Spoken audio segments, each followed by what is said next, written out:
Així com a gran projecte, podríem dir que la fita més important que s'ha assolit en aquesta darrera legislatura ha estat aconseguir la ubicació de la nova CES, que tothom coneix com a l'institut. I això no s'acaba aquí. És a dir, el que volem nosaltres és continuar treballant per un altre ambiciós projecte, que seria construir una gran zona escolar que ha d'incloure l'edifici definitiu, perquè el que hi ha a l'actual CES no és un edifici definitiu, hi ha barracons del que seria l'ESO. Després també tindríem l'escola nova de P3 a 6è, que seria l'escola de primària, i tot això seria per part del Departament d'Ensenyament, i després també hi hauria el tema de la llar d'infants. Tot això junt seria aquest ambiciós projecte, que crec que ja n'hi ha un parell o tres de Catalunya, que el que fa és tenir tot l'alumnat des de 0 a 16 anys a dintre de la mateixa zona. Això no és competència de la mateixa, no correspon a la mateixa gent. Per una banda hem dit abans que la Generalitat el que tenia era el tema de la CES, i el que sí que es pot fer des de l'Ajuntament és el tema de la llar d'infants municipal.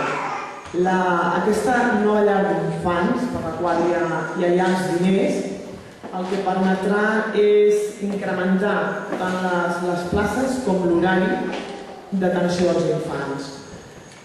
Val a dir que a hores d'ara l'Ajuntament ja disposa dels diners i del finançament necessari i que ja s'ha redactat l'avantprojecte del nou edifici.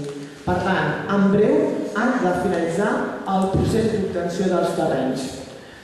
Tot això està lligat i dins del sac. No estem enganyant a ningú. És una cosa que segur podrem dur a terme. Independentment d'això que estem dient, que són grans projectes, també ens agradaria parlar una mica de com hem treballat fins ara i com volem continuar treballant dins de l'apartat d'aquest ensenyament, és a dir, quin tarannà i quina dinàmica volem seguir. El dia a dia dels claustres de professors, tant de primària com de llar d'infants com de secundària, no és fàcil. Estem treballant amb nens i aquests nens estan dintre d'un edifici i en aquest edifici passen coses, com pot ser trencar-se un pany o una aixeta. És bàsic que l'Ajuntament estigui sempre al costat de l'escola, de l'institut o de la llar d'infants i sàpiga que pot fer una trucada i pot comptar amb nosaltres. És a dir, la part aquesta de... A mi, per exemple, em passa la meva feina de vegades de dir s'ha trencat una aixeta. Doncs si aquesta aixeta me l'ha de venir a arreglar algú del Departament d'Ensenyament, ho tinc claríssim. Per què? Doncs ja vindran, però no és la nostra l'única demanda que tenen, en tenen moltes més.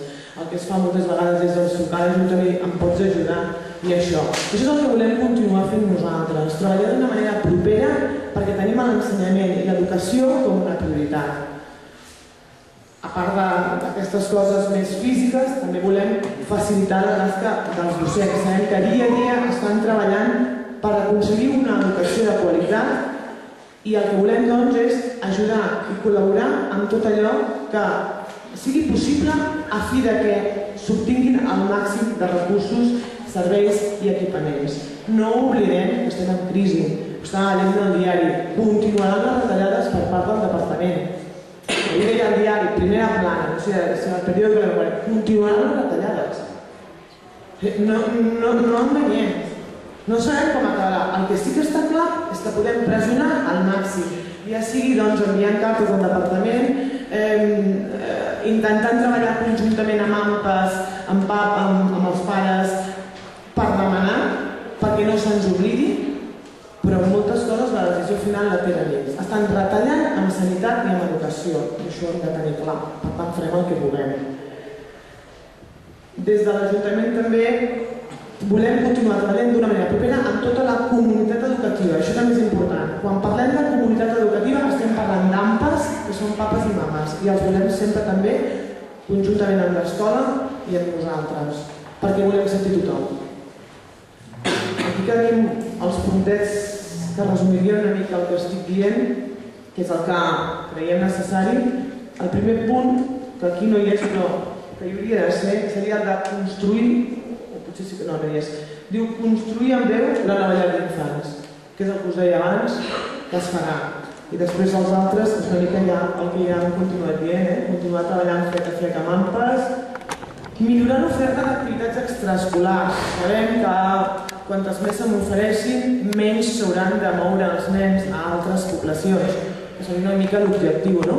Que el nen, ja que va a l'escola aquí, continuï amb la seva activitat fora, doncs tenint els nostres companys, que no s'hagi de moure de l'ambient en què es troba ubicat. Després també parlar de continuar potenciant l'organització de xerrades, cursos, exposicions i casals d'estius, i que esperem que la gent ens hi agradi i vingui, no? Perquè el que de vegades també ha passat, i a mi em fa molta gràcia, jo treballo a Capellades i de sobte veus que una mateixa xerrada està a Capellades i jo amb tota la il·lusió dic, al meu poble també la tenim. Aquesta xerrada, aquesta autora vindrà. I resulta que de vegades al meu poble doncs només hi ha 15 o 20 persones. En el poble han posat la mateixa persona, n'havia 60. I dius, per què? És el mateix acte. Doncs potser volem continuar fomentant això i alhora animar la gent a que aquestes coses que s'estan fent tan maques s'aprofitin i tothom en pugui gaudir d'elles. I per últim també continuar treballant i seguir treballant amb les xarxes educatives comarcals, a nivell de comarca. Ja no us vull comentar res més d'aquest tema, si encara hi ha alguns dubtes després ja ho comentaré. Ara dono la paraula al company Pau.